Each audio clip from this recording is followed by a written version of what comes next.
मई 2026 पश्चिम बंगाल में एक नया इतिहास लिखा गया। 15 साल से सत्ता में काबिज ममता बनर्जी, जिन्हें दीदी कहते हैं, पूरा बंगाल हार गई। अपनी ही सीट भवानीपुर भी हार गई। उनकी पार्टी तृणमूल कांग्रेस यानी टीएमसी 294 में से सिर्फ 80 सीटों पर सिमट गई और भाजपा, जो कभी बंगाल में कोई ताकत भी नहीं थी, 206 सीटें जीतकर 2/3 बहुमत के साथ सत्ता में आ गई। ये सिर्फ एक चुनावी जीत नहीं थी, ये एक भूचाल था। लेकिन इस भूचाल के पीछे क्या था? सिर्फ जनता का गुस्सा, बीजेपी का संगठन, या कुछ और भी जो मतदान से बहुत पहले ही तय हो चुका था?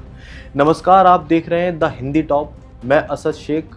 आज हम बात करेंगे SIR, बंगाल का चुनाव और द वायर की एक ऐसी रिपोर्ट जो बहुत डरावनी कहानी बताती है। द वायर हिंदी की एक विस्तृत रिपोर्ट एक असुविधाजनक और डरावनी कहानी सुनाती है जो भारत के लोकतंत्र और भारत के राजनीतिक भविष्य के लिए बहुत खौफनाक हो सकती है। आज हम बात करेंगे SIR यानी स्पेशल इंटेंसिव रिवीजन की, और इस सवाल की कि क्या मतदाता सूची से करोड़ों नाम हटाने के इस अभियान ने बंगाल के चुनावी नतीजे को बदल दिया। पहले समझते हैं कि ये SIR क्या है। चुनाव से करीबन 6 महीने पहले इलेक्शन कमीशन ऑफ इंडिया ने पश्चिम बंगाल में स्पेशल इंटेंसिव रिवीजन यानी विशेष गहन मतदाता सूची पुनरीक्षण शुरू किया। कहा गया कि इसका मकसद है मतदाता सूची को साफ करना, फर्जी नाम हटाना, मृत लोगों के नाम काटना और उन लोगों को बाहर करना जो एक जगह से दूसरी जगह या दूसरे राज्य में शिफ्ट हो चुके हैं। लेकिन इस अभियान का पैमाना इतना बड़ा था कि देखकर हैरानी होती है। कुल 91 लाख नाम मतदाता सूची से हटाए गए।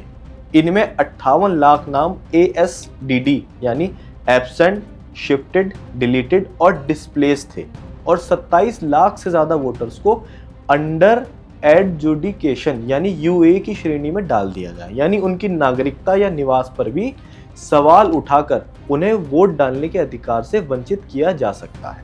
राज्य की कुल मतदाता सूची में यह करीब 12% की कटौती थी। इन 91 लाख नामों में से कम 34 लाख वोटर्स ने अपने नाम काटे जाने के खिलाफ ट्रिब्यूनल में अपील दायर की, लेकिन इन अपील की सुनवाई में 1 साल, कुछ अनुमानों के मुताबिक 10 साल लग सकते हैं।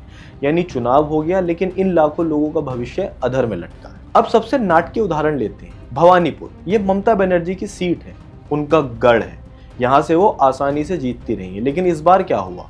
भवानीपुर में से 47,000 नाम मतदाता सूची से हटाए गए। इनमें से करीब 40% मुस्लिम वोटर्स थे, जबकि इस सीट पर मुसलमानों की आबादी सिर्फ 20% है। यानी जो समुदाय आबादी में 20% था, उसके 40% नाम काट दिए गए, और नतीजा, ममता बनर्जी अपनी ही सीट हार गई।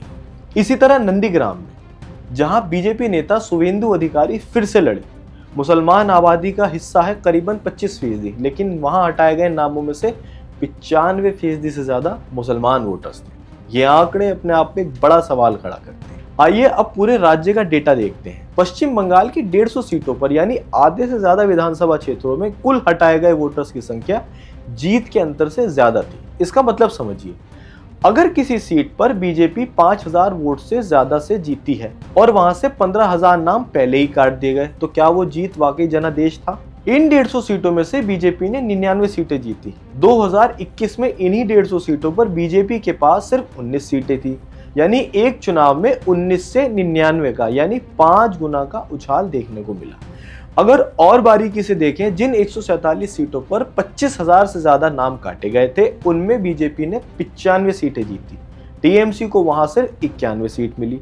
जहां 15,000 से 25,000 नाम काटे गए, ऐसी 67 सीटों में से बीजेपी ने 47 सीटें जीती। जहां 5,000 से 15,000 नाम काटे गए, 62 में से वहां पे बीजेपी 50 सीट जीत कर ले गई। पैटर्न साफ है, जितनी ज्यादा कटौती उतनी ज्यादा भाजपा की जीत। आइए अब जिलों का हाल भी देख लेते हैं। मुर्शिदाबाद, जो बंगाल का सबसे बड़ी मुस्लिम आबादी वाला जिला है, यहाँ 2021 में टीएमसी ने 22 में से 20 सीटें जीती थी। इस बार टीएमसी के पास सिर्फ 19 सीटें बची। मुर्शिदाबाद में SIR के दौरान करीबन 4,06,000 नाम काट दिए गए। उत्तर 24 परगना में, ये भी एक जिला है, 2021 में टीएमसी ने 33 में से 28 सीटें जीती। इस बार टीएमसी के पास सिर्फ 8 सीटें बची। उत्तर 24 परगना में SIR के दौरान 3 3.3 यानी 3,03,000 नाम काट दिए गए। दक्षिण 24 परगना में टीएमसी ने पहले सभी 19 प्रभावित सीटें जीती थी, लेकिन 2026 में वहां भाजपा ने 10 सीटें उनसे छीन ली। पूर्वी बर्धमान में टीएमसी ने तेहरा में से 11 सीटें बीजेपी से हारकर गंवा दी। हावड़ा और हुगली में टीएमसी ने 2021 में सभी प्रभावित सीटें जीती थी, लेकिन 2026 में बीजेपी ने हावड़ा में 6 और हुगली में 7 सीटें जीत ली। यानी जहां जहां सबसे ज्यादा नाम काटे गए वहां वहां टीएमसी सबसे ज्यादा टूटी। एसआईआर का सबसे संवेदनशील और विवादास्पद हिस्सा है अंडर एडजुडिकेशन यानी यूए डिलीटेशन। ये वह 27 लाख से ज्यादा वोटर थे जिनकी नागरिकता या निवास पर सवाल उठाए गए। उन्हें एक ट्रिब्यूनल के फैसले तक वोट डालने से रोक दिया गया। सोचिए, आपका नाम वोटर लिस्ट में है, आप भारत में पैदा हुए हैं, आपने पहले कई बार वोट दिया है, लेकिन इस बार आपको ये कहा जाए रुको, पहले साबित करो कि तुम भारत के ही नागरिक हो। 25 सीटें ऐसी थी जहां बीजेपी ने जीत हासिल की, लेकिन बीजेपी के जीत के अंतर से ज्यादा वोटर यूए श्रेणी में रखकर वोट से रोके गए थे। इनमें जांगीपुर, नवाग्राम, नकाशीपुरा, मोंटेश्वर, मंगलकोट, करंडीगी, हेमताबाद, मनीकचाक और सत्यागिचा जैसी सीटें शामिल थी। जंगीपुर का उदाहरण देख लेते हैं। यहाँ बीजेपी ने 10,542 वोटों के अंतर से जीत हासिल की है, लेकिन यूए श्रेणी में 36,581 वोटर्स हटाए गए। ये सीट 51% मुस्लिम आबादी वाली है। अब आप खुद सोचिए। एक और दिलचस्प पहलू की तरफ चलते हैं। बंगाल में 32 ऐसी सीटें हैं जहां मुसलमानों की आबादी 50% से ज्यादा है। इनमें 32 सीटों पर 2026 में कुल 7.6 यानी 7.6 वोटों की बढ़ोतरी हुई, यानी लोग वोट डालने आए, फिर भी टीएमसी का वोट शेयर इन सीटों पर 16% तक गिर गया। टीएमसी ने 2021 में सभी 32 सीटें जीती थी, इस बार सिर्फ 23। इसका मतलब है कि मुस्लिम वोट टीएमसी से हटा, लेकिन बीजेपी को नहीं गया। कई सीटों पर मुसलमान कांग्रेस और सीपीआईएम में बढ़ गया। मुर्शिदाबाद में हुमायूं कबीर की पार्टी ने भी टीएमसी का मुस्लिम वोट काटा। साथ ही हिंदू बहुल सीटों पर हिंदू वोट बड़े पैमाने पर बीजेपी के पीछे एकजुट हो गया, यानी दोहरा खेल।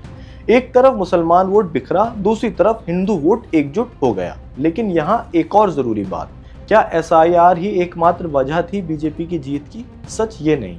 बीजेपी ने SC/ST कम्युनिटीज में कंसोलिडेशन किया, शहरी इलाकों में बड़ी बढ़त हासिल की और माइग्रेशन जोन्स में मजबूत प्रदर्शन किया। टीएमसी को करीब 2 करोड़ 60 लाख वोट मिले और बीजेपी को 2 करोड़ 92 लाख वोट मिले, यानी करीबन 32 लाख वोटों का अंतर।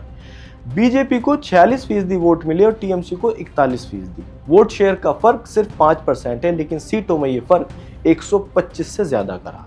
ये first past the post system का कमाल है। थोड़े वोट का अंतर, लेकिन सीटों में बहुत बड़ा फर्क। बीजेपी की जीत SC/ST कंसोलिडेशन, शहरी गेन्स, माइग्रेशन जोन्स और डिस्ट्रिक्ट लेवल स्वीप्स पर टिकी थी।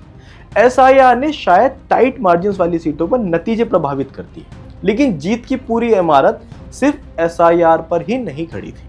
अब सवाल ये है कि क्या ये लोकतंत्र था?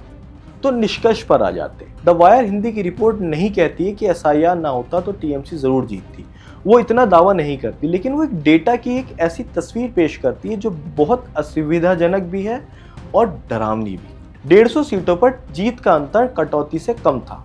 99 बीजेपी को मिली, 2021 में सिर्फ 19 थी। यूए श्रेणी के 27 लाख वोटर्स ज्यादातर अल्पसंख्यक वोट नहीं दे सके। भवानीपुर से ममता हारी और जहां जहां सबसे ज्यादा नाम काटे गए वहां वहां सबसे ज्यादा बीजेपी जीती। ये सब मिलकर एक सवाल बनाते हैं जिसका जवाब हमें जरूर ढूंढना होगा।